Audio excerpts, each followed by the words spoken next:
Hello everyone, I'm back again. So, when I was realizing, many of you guys are going to be probably transferring to CSULB. You might be at the community college, and that was actually something that I also went through. So, if I could give you a bit of tips. So, there's various aspects to applying, and it can be so confusing as to remember.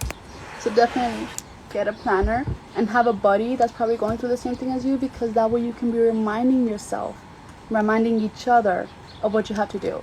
Maybe you're going to be either maybe living on campus or having to get an apartment. So those are separate things that you're going to have to also be looking into. There's due dates for all that. So when you're transferring, not just is it the typical application to the college, but then there's usually extra applications to the College of Education. I remember I had to fill out a supplemental application by January. So definitely have a buddy with which you're going to be on top of all those due dates. There's also the whole financial aid due dates that you have, and the acceptance to campus. When you say that you're accepting admission into university, that's another due date that you have. So there's lots of due dates to applying. There's also, at least at CSULB, there's SOAR. So there's various aspects to application that, because you're already in college, at the community college, you have all these other assignments and things to do. It can get very, very overwhelming very, very fast. Also, when you're filling out your FAFSA, you have to add all the colleges that you applied to, even if you're not sure, because usually the FAFSA is due in March, and many schools won't be telling you if they accept you until March or April, depending. So you have to add all the schools that you applied to on your FAFSA if you have not heard from them yet. And I'm not sure about the call grant, because I wasn't able to apply to that one after a while. So definitely for the FAFSA, make sure that you that you put all the colleges that you're applying to there. Once you do get to campus, if you're going to CSULB, which is where I came from, which is obviously where I'm attending right now, there's other things. For example, SOAR. SOAR is a great resource. Pretty much counselors are telling you what type of classes you have to take. They're orienting you in what you have to do, and it's also through SOAR when you get the ability to finally enroll in your classes. Until you go to SOAR, you can't enroll in classes.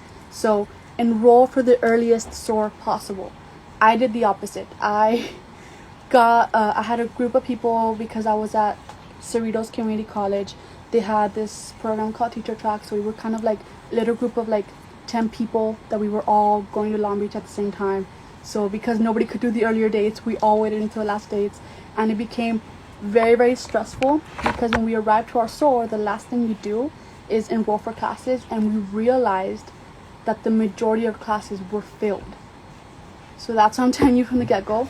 You're gonna have to be waiting until whenever you do your SOAR, so the earlier the better. Think about this.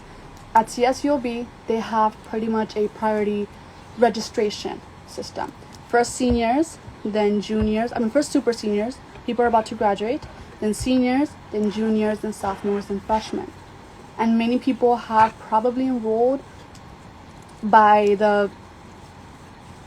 April, May-ish for the fall classes if you're starting in fall.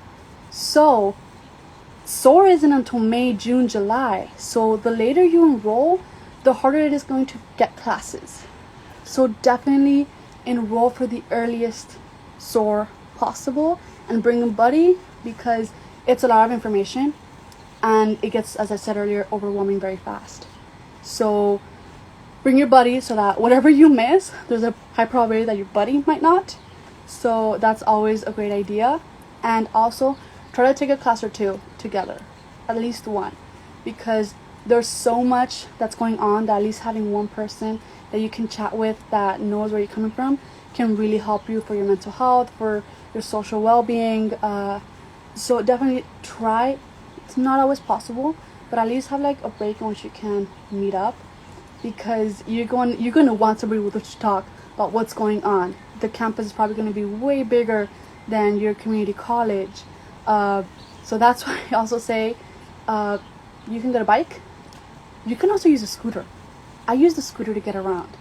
So if you feel like you're not going to make it to class on time from the parking lot to your classroom, you can definitely invest in a scooter, in an adult scooter, or a skateboard, or a bike. And as long as you're using the roads that are signaled, that are okay for you, that are not pedestrian roads, you can definitely use that to get to class and back to your car or the bus. So look into that. As I said, sometimes it would take me 20 minutes walking from the music center, which is next to the parking lot, up to liberal studies buildings, which is on the other side of campus and upper campus. So I'm definitely gonna recommend all that. What other tips would I say? Find a study place.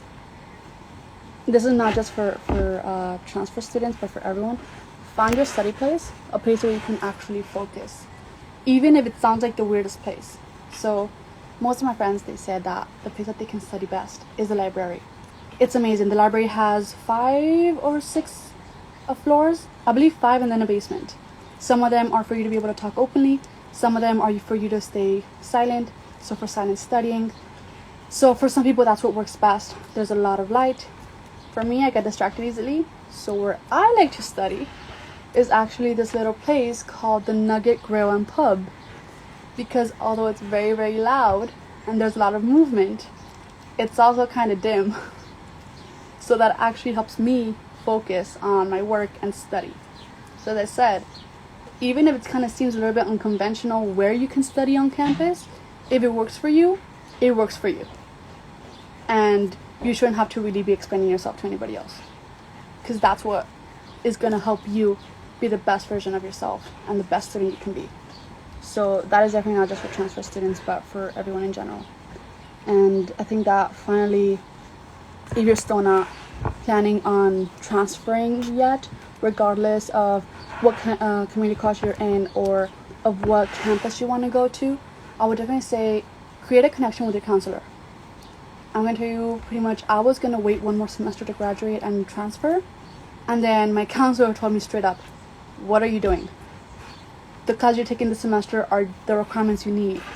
For you to be an extra semester here, you're just going to be taking classes that are going to put you over the number of units you need.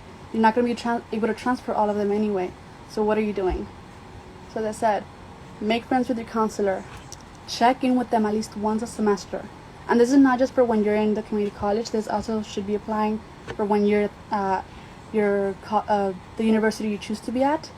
But this is very important in the community college because they can tell you what the different programs available to you are in different colleges.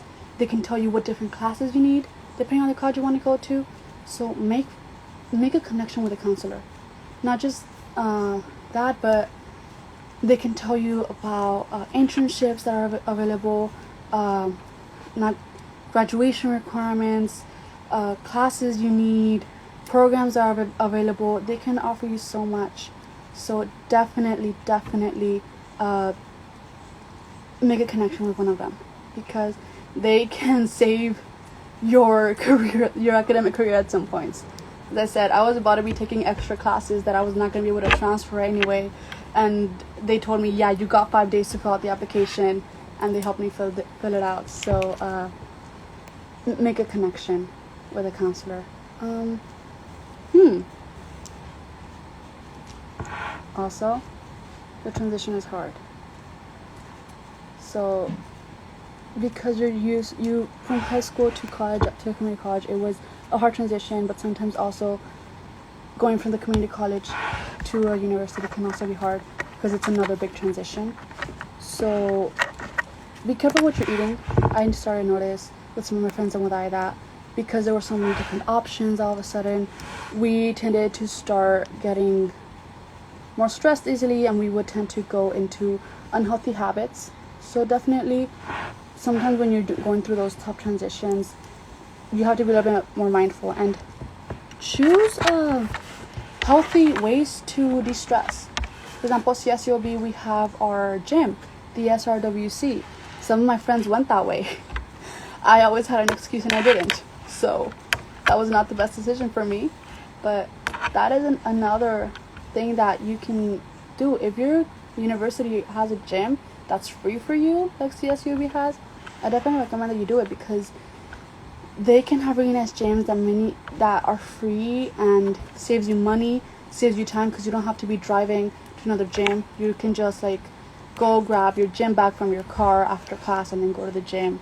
Then after the gym, go home.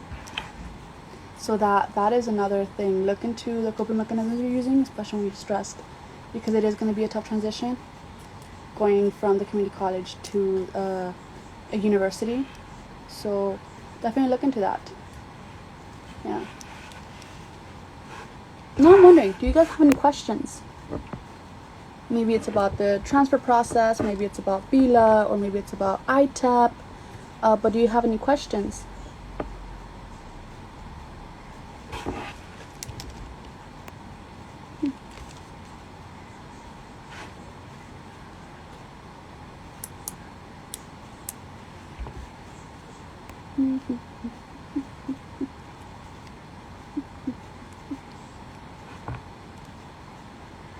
No?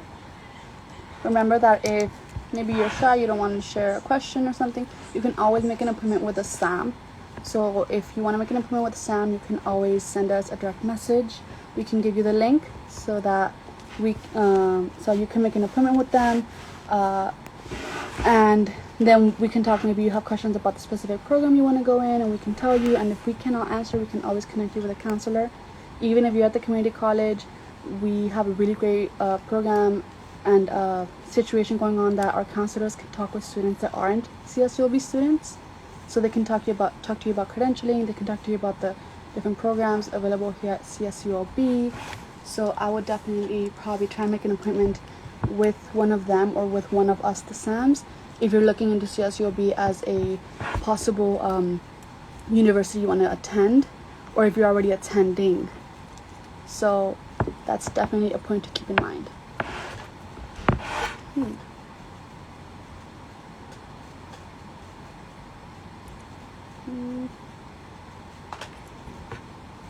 I guess that's going to be all for right now. I'm trying to think of any other tips that I have, and I think that was pretty much it for the transfer students. So, invest in really good shoes, because you're going to be walking a lot on campus. If you're coming to CSULB, invest in some good walking shoes, because it's a big campus and you're walking a lot from the parking structure to your classes, especially if you're in education, if you're a liberal studies student, because our building, the College of Education, is on the other side of campus, as I said earlier.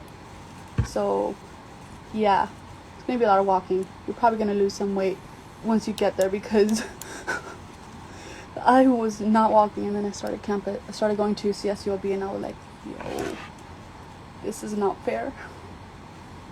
Anyway, I'll see you guys in a bit. Thank you. Bye.